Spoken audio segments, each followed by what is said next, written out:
The topic that I want to discuss today is whether it might be possible to establish some sort of a rational basis for the perspective, the concept that God spoke to the Jews at Mount Sinai 3,300 years ago.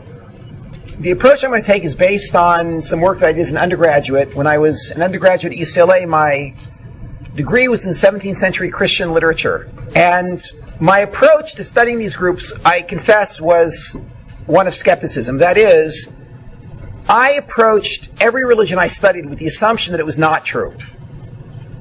And my goal was to find a way to undermine the religions that I was studying. It was not the most objective approach. When I was doing my undergraduate work, I developed an algorithm. See, and this algorithm, I believe, enables you to unravel almost any religion on the planet in about a minute and a half. The way the algorithm works is this. When you approach a religious group and you say to them, why should I join your group? Invariably, they will give you a long list of the benefits that you can gain by joining their group. You can achieve a sense of internal peace, oneness with the universe, a front row seat in the next world, better professional life, better personal life. Each group offers its own list of benefits. Now, if you ask the particular group that you're speaking to, if you ask them, can I derive these benefits from any other religious system? Invariably, they will tell you, no, of course not. Only with us. Which means they possess secret information that nobody else has. So then if you go the next step and you say to them, so let me ask you something, where did you get this information? Then they will reveal to you something which I have dubbed the revelation narrative. A revelation narrative is the story of how any particular religion came to possess the secret information that you need to achieve their benefits. All revelation narratives, in every religion I experienced, follow a pattern. So if I was doing a 4-day seminar with you, I would actually schlep you through 20 or 30 or 40 revelation narratives so you can see the pattern. But I'll just describe the pattern to you, and as you go out on your own and research religions, you will notice the pattern immediately. Christianity begins when Paul his name was actually Shaul, he was a Jew, is walking alone on a road on the way to Damascus, and he has this revelation. Jesus appears in front of him, tells him the whole story of his life. At this point, Jesus had been dead for 30 years, according to the Catholic Church. Jesus appears, tells the whole story of his life. Shaul, the Jew, converts on the spot to become a Christian, changes his name to Paul, comes back from this lone walk and tells the world, I've discovered Christianity, and that's the beginning of the religion. One man's lone experience on the road to Damascus. Islam begins when Muhammad drops to the ground in what looks like an epileptic fit, gets up from the ground, wipes the foam from his mouth, and explains that that was not an epileptic fit. Really, that was a prophecy. And this is what God told me. Not you, of course. You were not privy to this prophecy, but I was told. And this process continued for many years. And during this time, Muhammad dictated the messages that he found in his head after these experiences. And this became the Quran, a collection of surahs, a collection of these records of revelation. Again, one lone man's experience. Buddhism begins when a wealthy Eastern prince, Siddhartha Gautama, settles beneath a Bodhi tree. With his body sitting beneath the Bodhi tree, his soul ascends to the 8th stage of transic insight. He achieves knowledge of all there is to be known and becomes a Buddha. A god of sorts. And out of the kindness of his heart, he came back down into his body so he could spread this technology among mankind. There have been other people in Buddhism who experienced what Buddha experienced, what Siddhartha Gautama experienced. In fact, in the history of Buddhism, according to some groups, there were as many as 44 people who achieved the state of being a Buddha.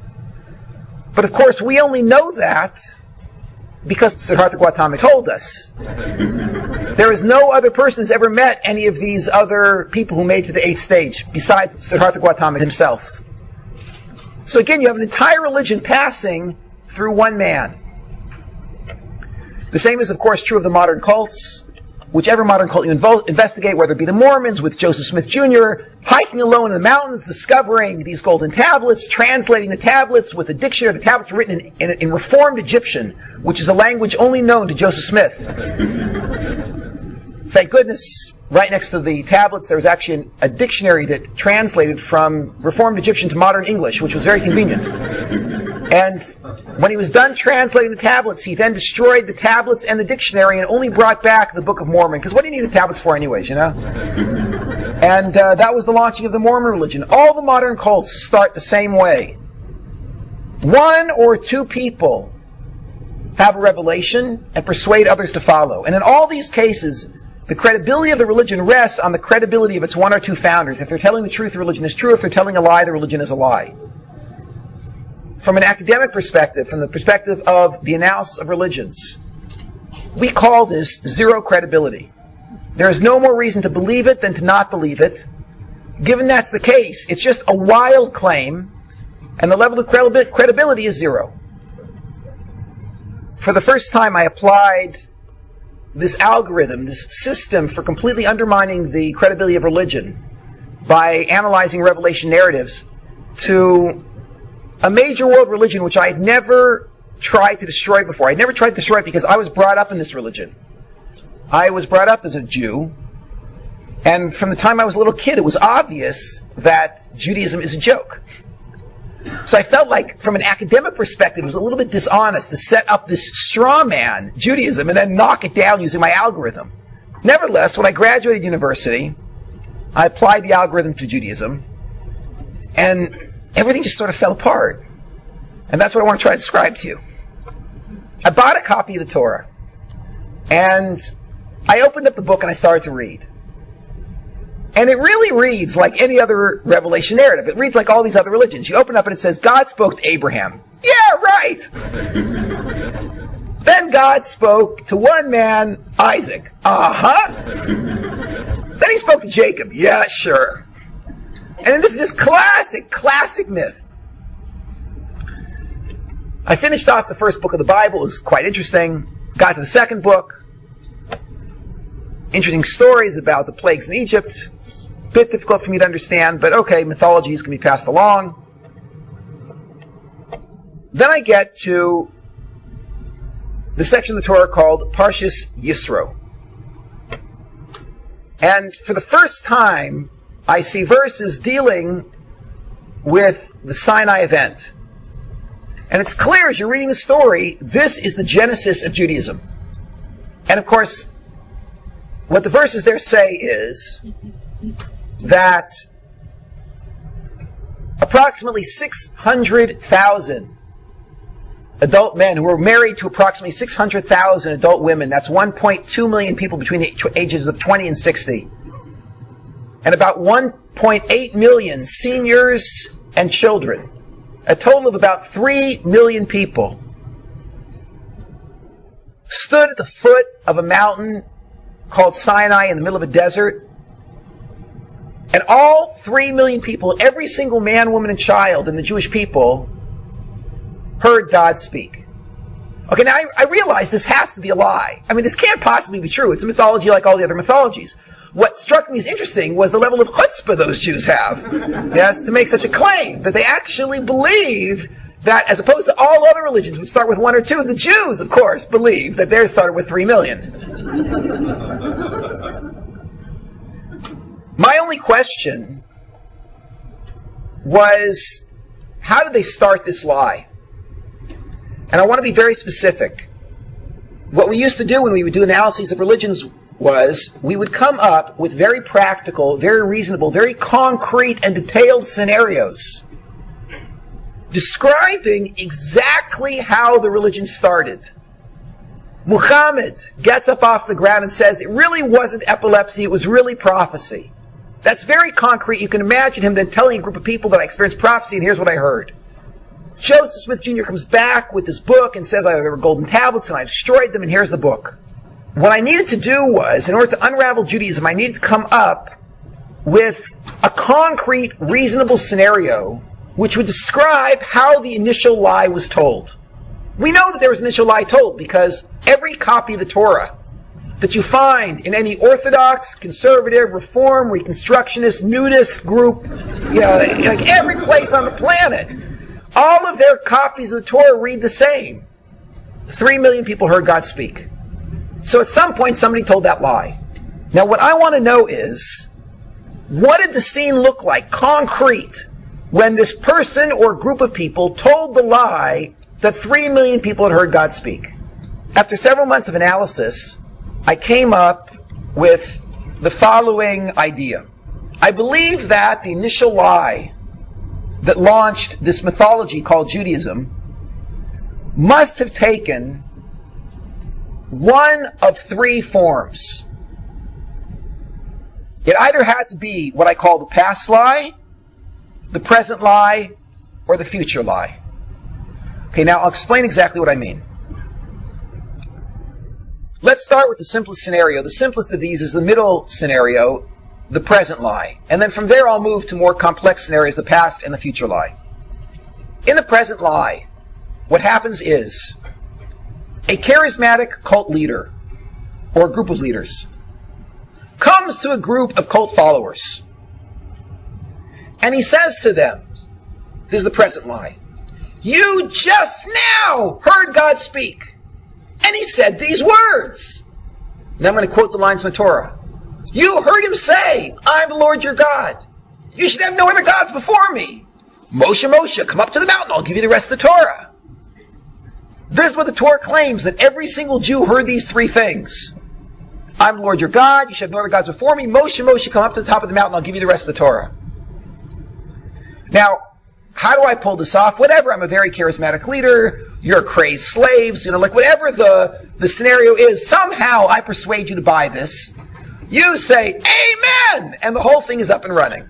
Okay. That's the present theory. We'll come back and do an analysis of this shortly. Let's move to past theory. Past theory works as follows. In past theory, I come to you and I say to you, "You heard nothing. Zero.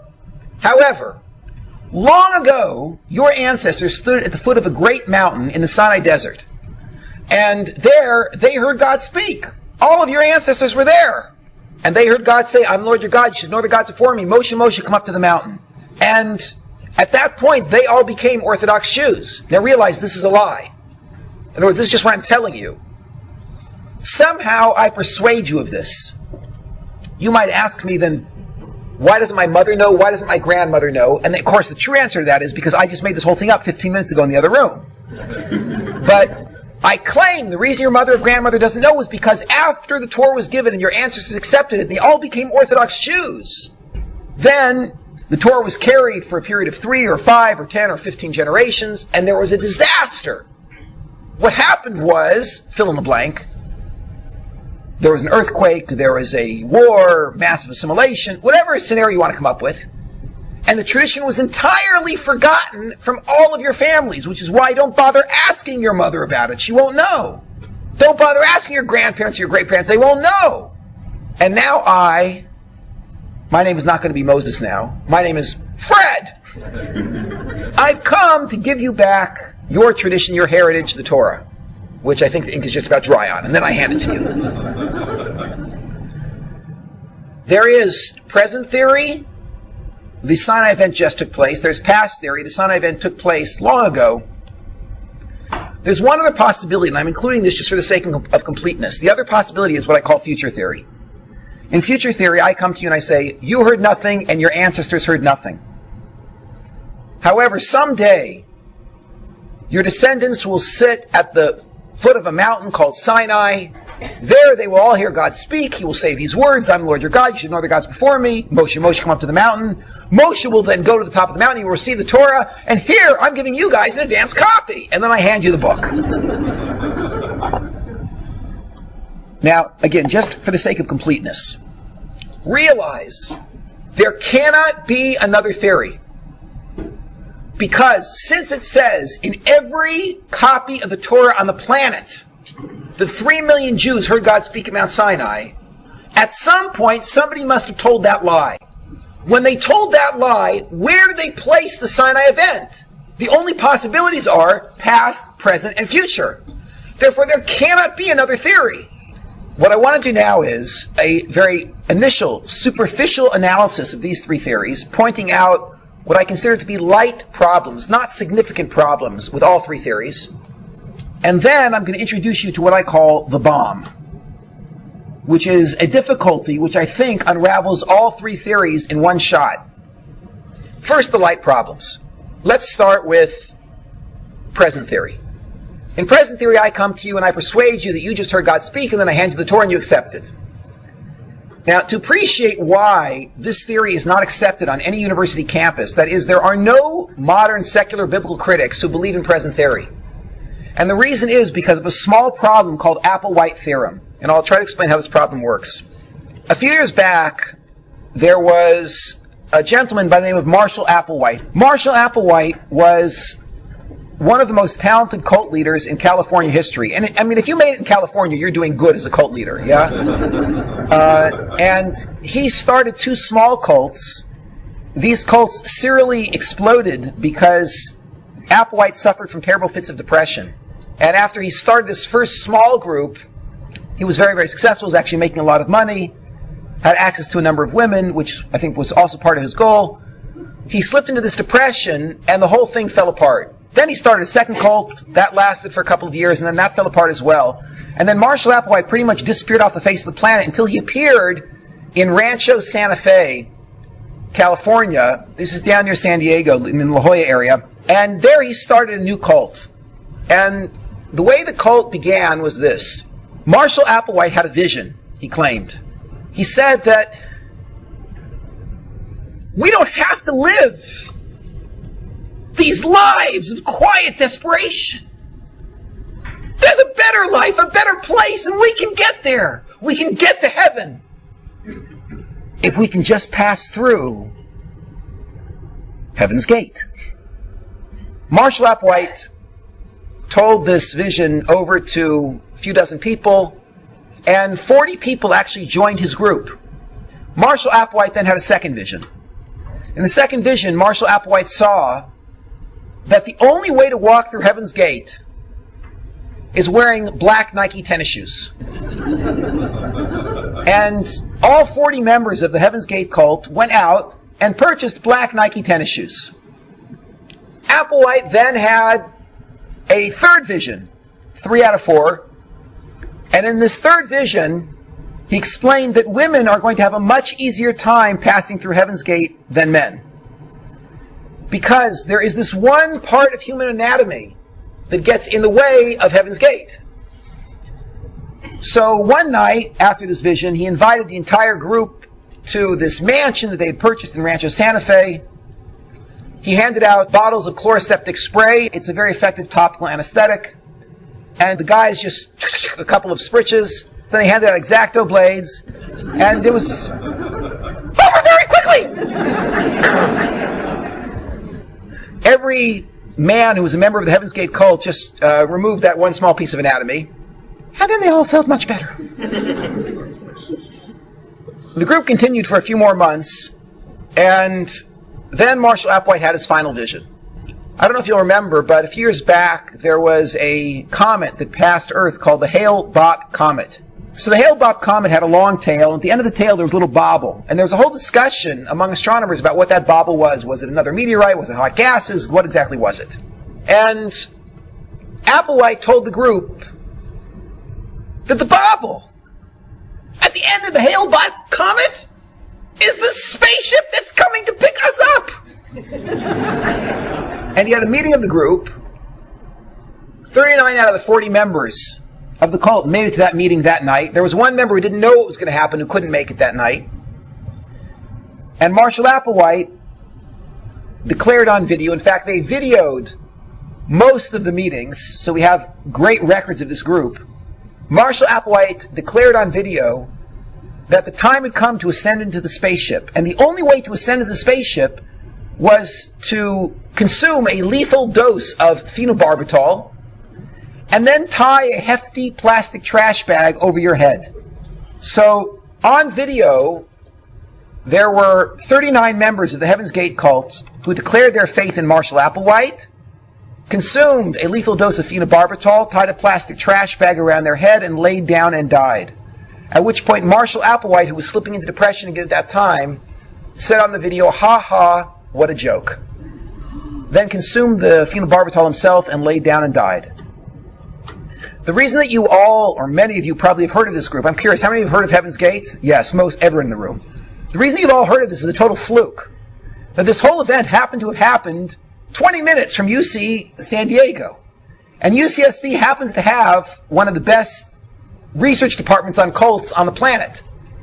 And they dispatched a team from UCSD to follow the investigators around as they were cleaning up the mess at the Heaven's Gate cult. UCSD ended up doing this whole research project on Marshall Applewhite and his group. And what they discovered was this.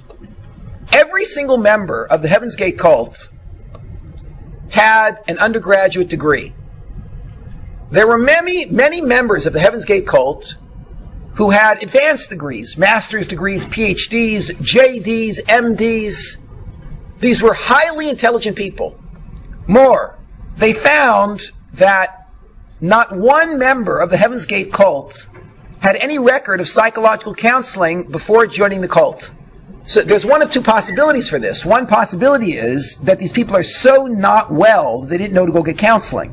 And the other possibility is that they were so well that they were not part of that 50% of the population in America that actually goes at some point to get counseling.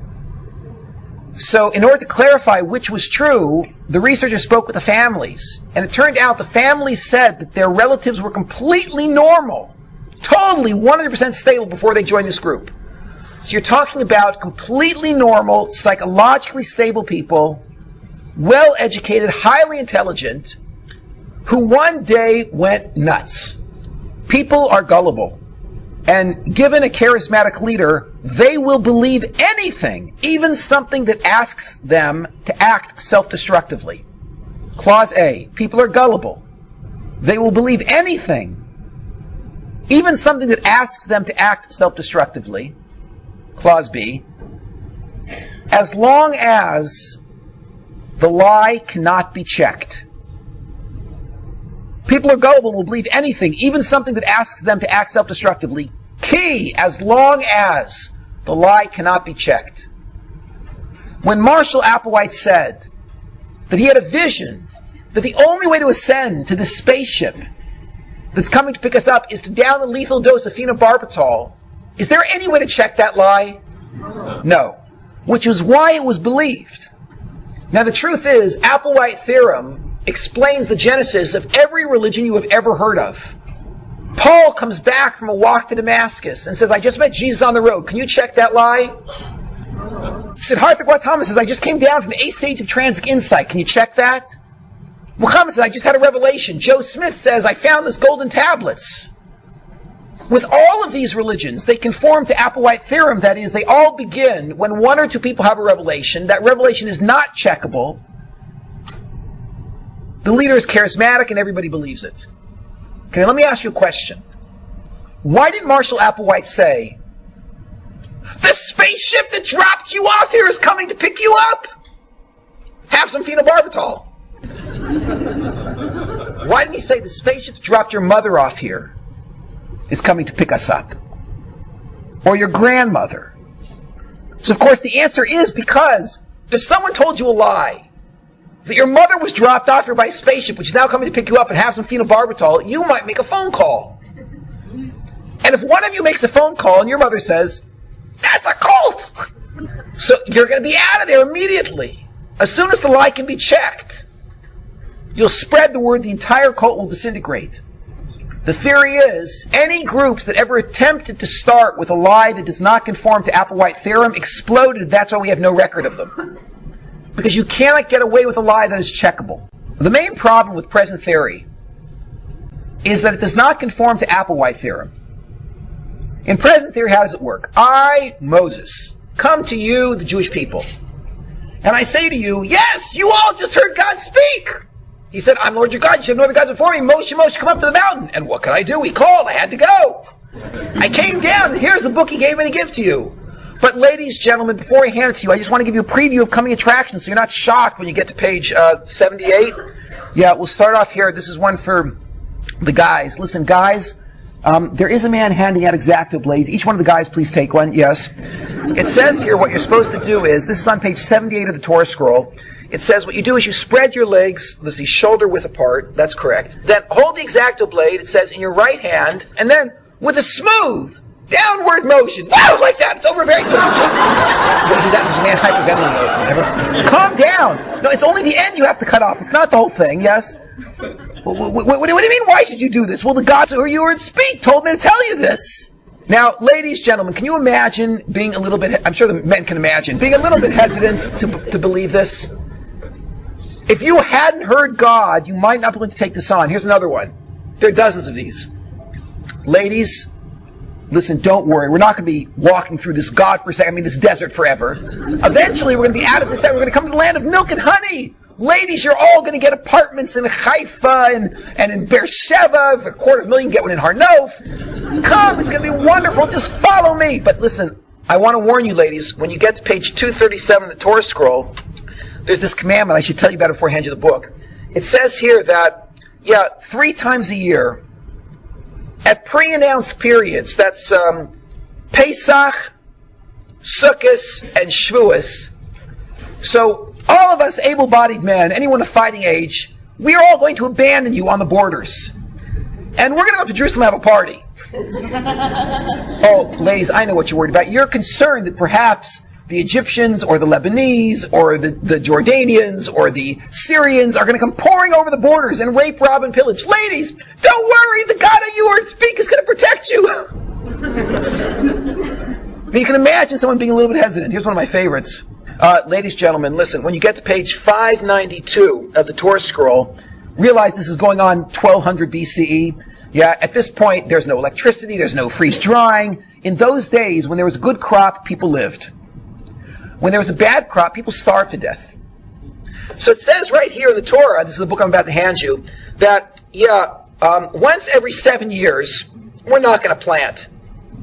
No, you misunderstood what I meant. You thought I meant that you'll plant the first year, and then you'll plant the second year, you'll plant the third year, the fourth, the fifth, the sixth, the seventh, and this way we'll rotate our crops, and the land will always be fertile. No, that's not what I meant. What I meant was, once every 7 years, none of us will plant. Isn't that a great idea? Because of Applewhite theorem, this is rejected in secular circles. In secular academic circles, this is considered to be a joke. Now, there are people who don't have a background in religions who try in some way to make this whole present theory fly despite the problem of Applewhite theorem. People come up, people who don't have a background, don't know what works and what doesn't work in human psychology, will say, they were a bunch of, crazed slaves, and there was, mass hysteria, and they were hallucinating, and whatever. They just believed what he said because they were all fools. If you're not actually experienced in the world of religion, you come up with all sorts of crazy ideas of what will work.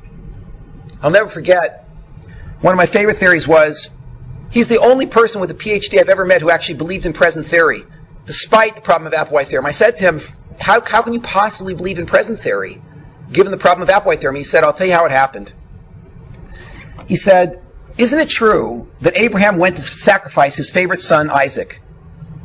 So I said, yeah, that's what the book says. So he said to me, Leib, would any normal person go to sacrifice their favorite son? Obviously, Abraham wasn't well. Now, isn't it true that Isaac, at the time of the sacrifice, was an adult? So I said, yeah, according to the book, it comes out he was an adult. And he says, and he cooperated? And I said, yeah, that's the indication from the book. It seems like he cooperated. He said, would any normal person cooperate and stretch out his neck so his father can slice it? Obviously, there was a developmental disability that was passed from Abraham down to Isaac. And it had a genetic component, and it went right into Jacob. Jacob passed it to the tribes. The tribes multiplied in Egypt. There was an entire nation of retarded people. Moses said to them, you heard God speak. And they said, we heard God speak. And that was it. The whole religion was up and running. So I said to him, listen, about you, I believe this. But how do you explain that the highest, per capita frequency of Nobel Prize winners comes from the descendants of the only known retarded nation in history.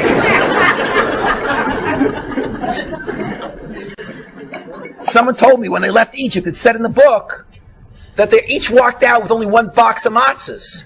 Now, even with the constipation factor, how long is that supposed to last?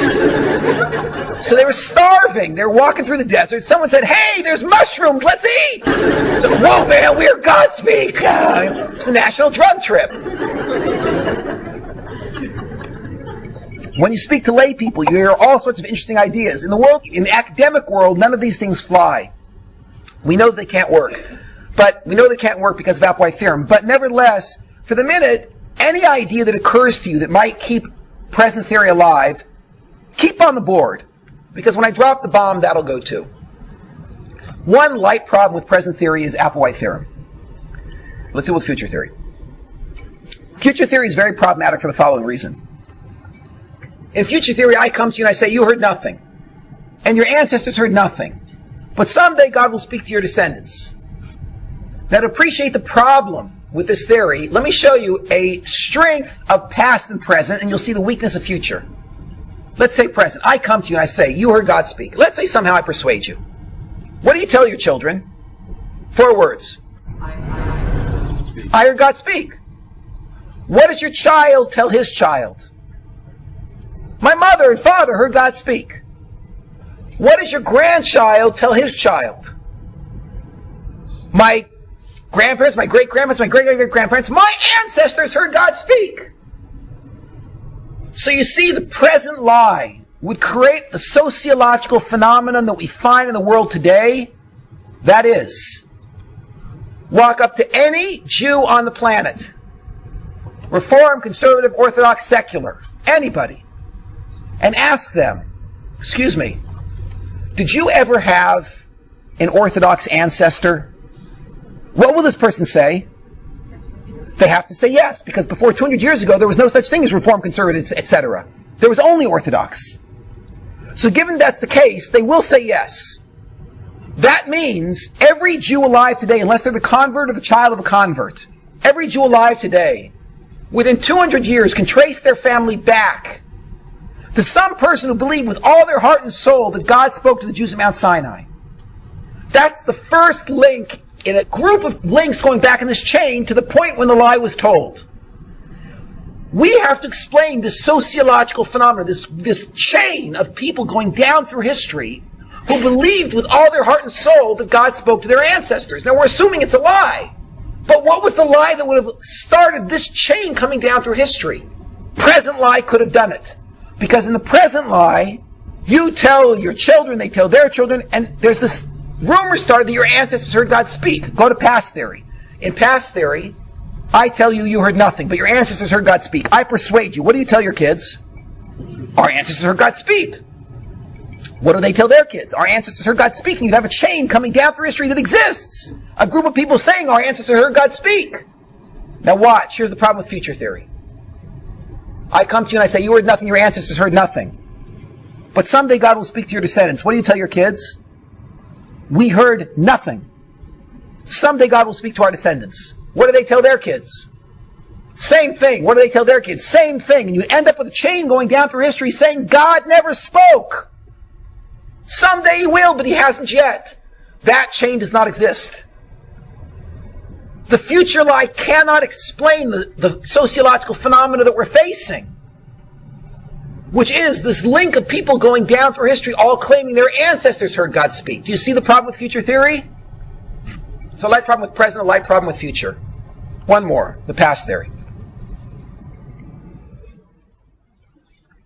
The past theory is where all of the serious academics I've ever met put their eggs. And the reason is this. I come to you and I say, you heard nothing. That's good, because now you won't know that I'm lying. You heard nothing. But long ago your ancestors heard God speak. But don't try to check. Because there was some sort of disaster and the tradition was forgotten from your people. And I, Fred, am now returning it to you. Can you check that lie? No. I'll say the tradition was lost 500 or 1,000 years ago, 2,000 years ago. The farther back I put it, the bigger the gap, the more untestable my lie is, and therefore the more secure it is. This lie could actually start Judaism. Which is why all the academics I've ever met who doubt the Torah's divine origin put their eggs in the past theory basket. A light problem with past theories is as follows. In the synagogue where I grew up, there was, I think it was called the Cohen Chapel. There was the Teitelbaum Social Hall. I remember the Schwartz restroom. Each place they could put a plaque, they put a plaque. And of course, why was this? Because Jews historically have been compulsive about giving credit where credit is due. Not only in financial areas, when people make financial contributions, even more when it comes to theological or literary contributions. If you go up to any non-Jew getting a PhD in Jewish studies at any university on the planet, and you ask him, excuse me, can you tell me, according to the traditional Jewish mythology, the Orthodox mythology, can you tell me the name of the guy who went up on the mountain and brought the Torah down? So they'll say, it was Moses. Everybody knows it was Moses. It's a famous name, made a great contribution. Say, okay, tell me something else, Mr. Johnson. Mr. Johnson, please tell me. What's the name of the guy who led the Jews into the land of Israel? Was that Moses? No, that was Joshua. Everybody knows that. Okay, let me ask you, what was the name of the guy who brought the Jews back from Babylonian exile into the land of Israel and started the Second Temple period? Well, that was Ezra. Okay. The name of the man who codified the Mishnah? Oh, let's see, that was Judah the Prince. Okay, tell me, what was the name of the guy who put together the Gemara? That was two fellows, Mr. Johnson will say. That was Ravina and Ravashi. These are all famous names. We know the names of everybody who made a great contribution in Jewish history. Now think about this for a minute. The single most important person ever in Jewish history, according to past theory, is Moses. For Moses went up on the mountain, received the Torah, and brought it down. He gave it to the Jews. The Jews accepted it. They all became religious. They carried it for several generations. Then there was a disaster, was lost. And for 2,000 years, nobody knew about Torah. Until the second most important person ever in Jewish history arrived on the scene. And his name was Fred!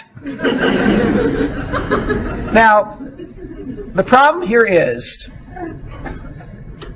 in an otherwise comprehensive Jewish history, there is no record of the greatest crisis ever in Jewish history. That is 2,000 years of the Jews knowing nothing about the Sinai event. And there's no record of the second most important person in Jewish history, Fred!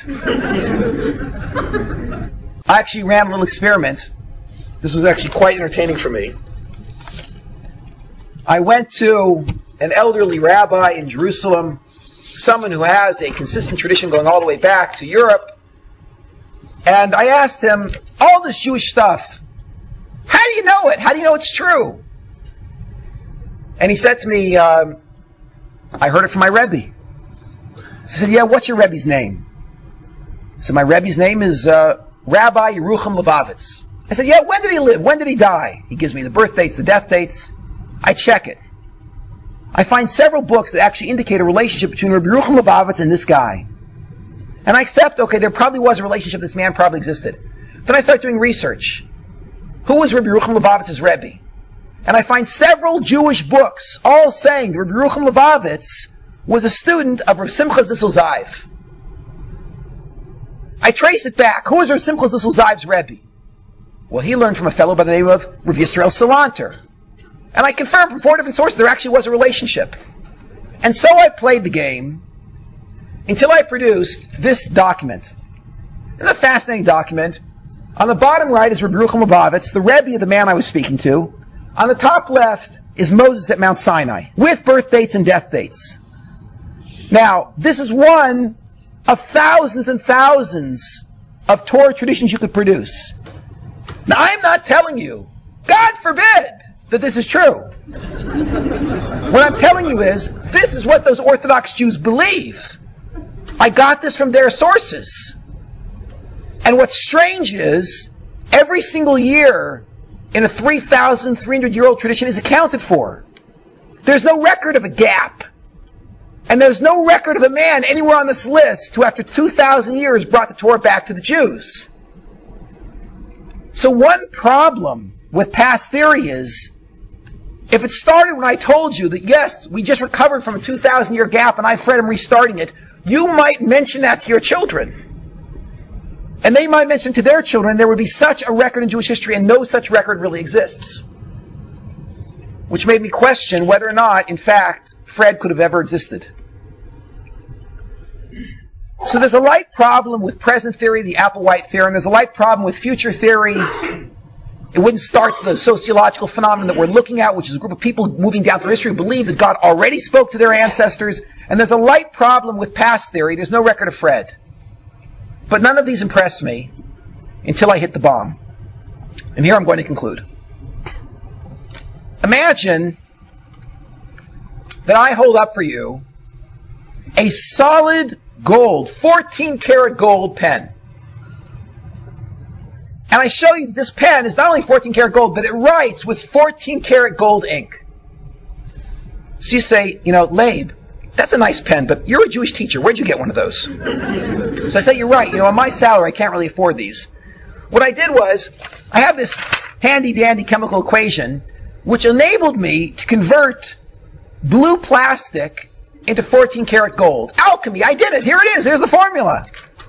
And you say to me, Labe, how interesting. Could I borrow that for a few minutes? And you run off with this thing, you copy it, and you hand it out to 50 groups of chemists and physicists to see if I was lying or if I told the truth. And you take this document, you give it to them all, and for 30 years, 3 times a day, these 50 groups of physicists try to reproduce my experiment to see if I was lying or telling the truth. And at the end of 50 years, they all come back, and they throw the paper on the table and they say it didn't work. Tell me, what do you conclude? Was I lying or telling the truth? I was lying. You're right. Now let me explain how you know that I'm lying.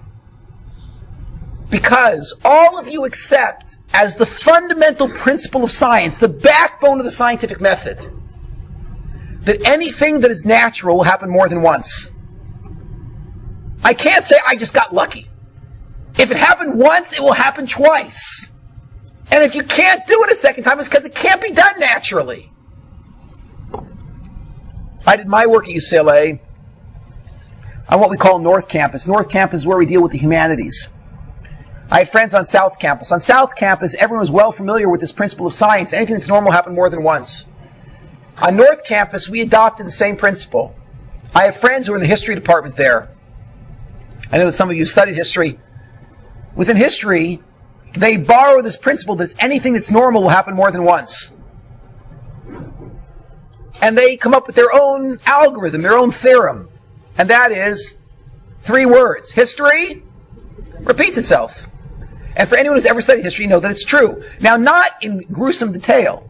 There was never another Napoleon, and there was never another French Revolution. However, events like the French Revolution have happened over and over and over again in history, and men doing things generally like Napoleon did do repeat. That is, the generic themes happen over and over again. The itsy-bitsy details you don't see more than once, usually. We, in the study of religions, borrow the same principle. In fact, one of my assignments at some point was to try to isolate the minimal number of themes I could come up with, which would allow me to produce every revelation narrative, every religion on the planet. And I actually produced every religion on the planet with 25 puzzle pieces. That is, if you give me 25 themes, the themes that I specify, general themes, I can create any religion on the planet. There's the man who achieves great wisdom and then comes down and heals people. There's the person who becomes God incarnate, right? There's 25 themes. I can create any religion you want except for one. There's one religion I can't create. There's one unique claim which is not specific, which is generic. That is only once in 4,000 years of recorded human history was there ever a group who said, quote, God spoke to a group of people. Doesn't have to be 3 million in the science. God spoke to a group of people. That only happens 1.5 times in human history. Once by the Jews, and once half a time in another case I'll describe momentarily. How does this work now? Let's apply the theorem. Let's say you come to me and say, I'll tell you how it happened. It was a national drug trip. So I say, great, gosh, why didn't I think of that? A national drug trip, that could do it. Let me ask you something. Is a national drug trip a natural event? Now you want to defend your theory, so you say, yeah, it's natural. I say, let me ask you a second question. Do natural events happen more than once? You say, yeah, of course. I ask you a third question. Did that ever happen again? Was there ever another group in history because of a national drug trip all thought they heard God saying the same words? You say, no. Then I say, then that's not natural. You say, oh, wait, I'll tell you what happened. It was an evolving mythology. They first said it was one person heard God speak, then 10 people, then 5 generations later it was 100 people, then 50 generations later it was 10,000 people, then it was a whole nation. I say, wow, why didn't I think of that evolving mythology? Let me ask you something. Is it natural for mythology to evolve that a group of people heard God speak? You say, yeah, that's natural. I say, oh yeah, let me ask you something. Do natural things happen more than once? You say, yeah. I say, did that ever happen again? No. Then I say, then that's not natural. You say, okay, I'll tell you how it happened. It happened this way. And you come up with any theory you would ever hear ever in your life. Anything you'll ever think of when you leave here, any challenge anyone ever throws at you. And think of Kellerman saying, can I ask you a question? This theory you just came up with, is that natural? The person says, yeah, that's natural. You say, question number 2, do natural things happen more than once? Sure!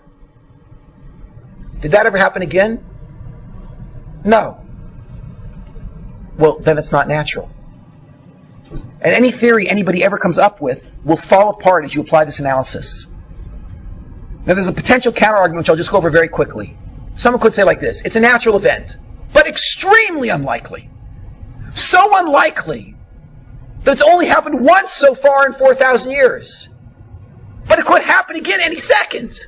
And it is natural, just so outrageously unlikely that it hasn't happened yet, since that one time. So just to borrow from statistical theory for a minute, we can say this in layman's terms or in mathematical terms. If the odds of an event taking place naturally are 1 in a million, what are the odds the event did not take place naturally?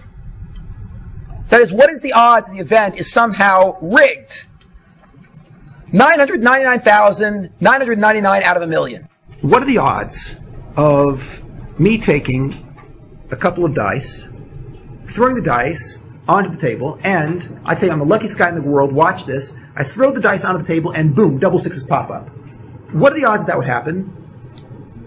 1 in 36. 1 in 36 that I'll get double sixes. Now, let's say I tell you, oh, that's nothing. You want to see really lucky? I take the dice, pull them back again, boom, throw them again, and they come out double sixes a second time. What are the odds of getting double sixes twice in a row? So the odds are 1 in 1,296.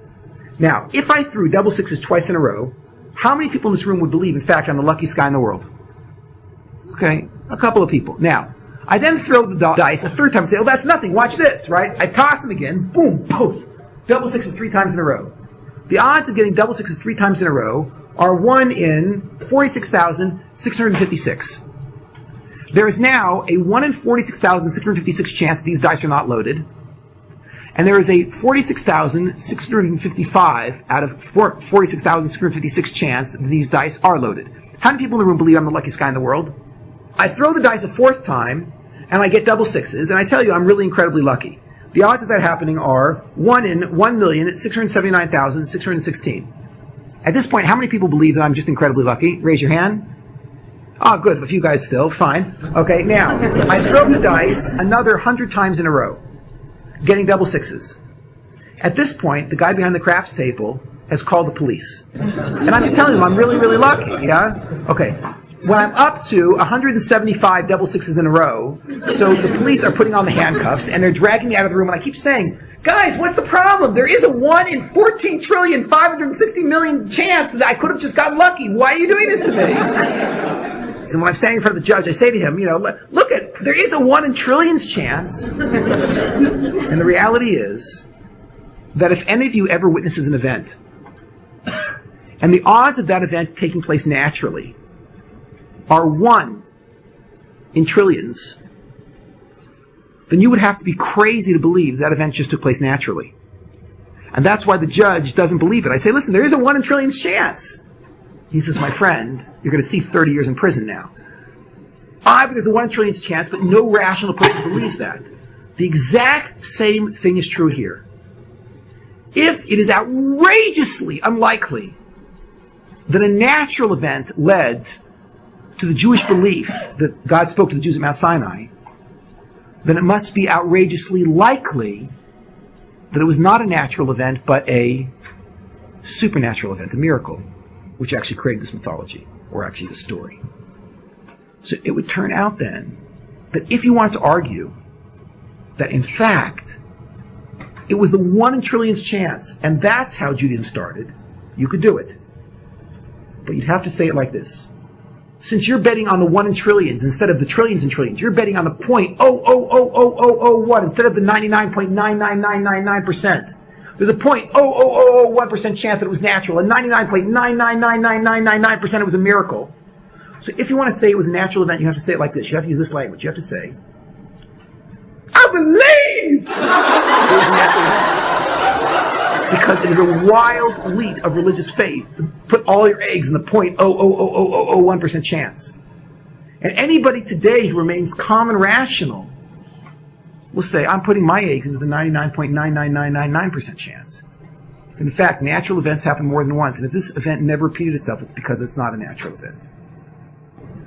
I've given this lecture all over the world in the last 15 years, mainly at universities, most often to academics. I've never heard a counter-argument, although I would love to hear one.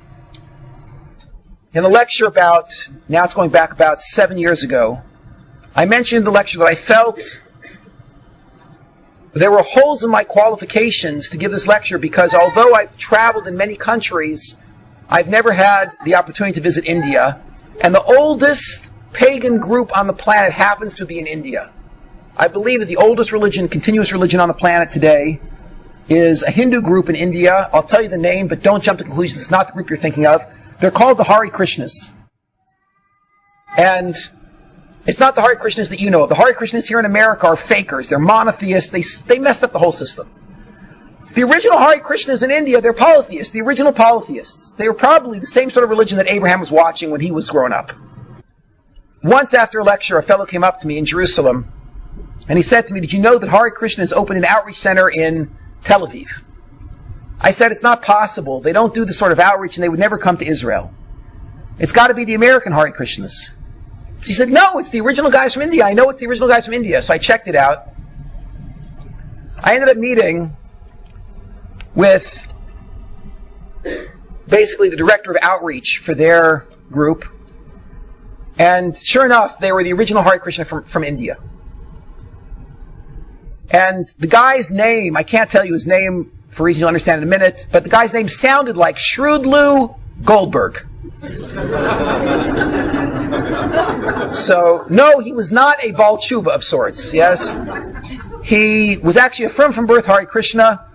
His parents grew up in New York. Like any intelligent person looking for spirituality in New York, they went to India. They there discovered Hare Krishna, and they became Hare Krishnas, and there they gave birth to Shrewdlou, who grew up a from birth Hare Krishna. When they needed to send a team to do outreach in Israel, they picked Shrewdlou Goldberg to be the man. So he came, and I'm sitting with him. I said, Shrewdlou, let's cut to the chase. I just want to know, what's your revelation narrative? Shrewdlou says to me, oh no, Mr. Kellerman, that's not how we do things. Okay, so I had to adjust a little bit. I said, okay, Shrewdlou, how do we do things? Shrewdlou says to me, here we share. He says, Mr. Kellerman, first you tell me your revelation narrative. It's like, this is unbelievable. Shrewdlou Goldberg wants to hear the Jewish revelation narrative. I just loaded my rifle and fired with both barrels, The poor guy, for an hour, I told him the entire lecture that I've told you. Didn't mean to come to, drag some Jew back to his heritage, but what can I do? God brought me here, The man is calmly listening to me. He doesn't seem, moved at all by anything that I'm saying. At the end of an hour, I said, so don't you see, Shrewdlou, Judaism is true, your religion is true! So Shrewdlou looks at me and says, Mr. Kellerman, while it might be true that your religion is true, our religion, Hare Krishna, is also true. I exploded. I said, Shrewdlou, you can't know that yours is true. Ours you can know. Shrewdlou says, no. We can also know that our religion is true. I said, how? He says, we also have a mass revelation. And what bothered me was the man was so sincere. And I said to him, what are you talking about? And he says, haven't you ever read the Bhagavad Gita? And I said, you're darn right I've read the Bhagavad Gita. It's a famous Hindu tract. So about a battle between two peoples. He says, Mr. Kellerman, at the battle of the Bhagavad Gita, how many people were present? There were 3 million. He says, yes, Mr. Kellerman, and we have an oral tradition that at the battle of the Bhagavad Gita, our chief god, Krishna, descended in the sight of all 3 million people. He spoke to them and all 3 million people dropped dead just like your people at Sinai. So I turned white. I didn't know what to say. I was trying to picture, how am I going to look in a toga?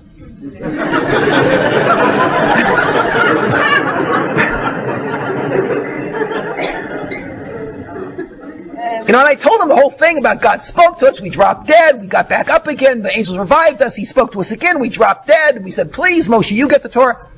I said to him, let's go over this again. God spoke to them, they all dropped dead, what happened next? He said, well, what do you mean? I said, God spoke to them, they all dropped dead, what happened next? He said, well, they laid there. I said, well, they didn't get back up again? He says, no. So I said, they were all dead? He said, yeah. So I said, then how do you know the story? So he says, well, many, many years later, that God came to one guy, told him, and then he told everybody else. I want to close with a beautiful section from the Torah. I opened up a Chumash on the spot. I had the Chumash there, and I read him this passage. This is Dvarim, Deuteronomy 4:32. You might inquire about times long past. Going back to the time that God created man on earth, exploring one end of the heavens to the other. This is basically what I did. See if anything as great as this has ever happened. Or if the like has ever been heard. Well, like what? What's the Torah's challenge here? What's so amazing? Has any nation ever heard God speaking out of fire as you have and still survived? The Torah understands that it's very easy to start a cult saying that everyone heard God speak, drop dead, and there's no traces left. But every single person sitting in this room can trace themselves back to a person who believed with all their heart and soul that God spoke to their ancestors at Mount Sinai, and from there it's straight shot going back 3,300 years. And there is no way that such a lie can be started. It cannot be a lie. Because if there was some way for that sort of a lie to be started, we would find some trace of it in some other religion on the planet. Thank you. For more, please visit simpletoremember.com. Handpicked Jewish articles, audio and videos. Only the good stuff. All free. No sign-up.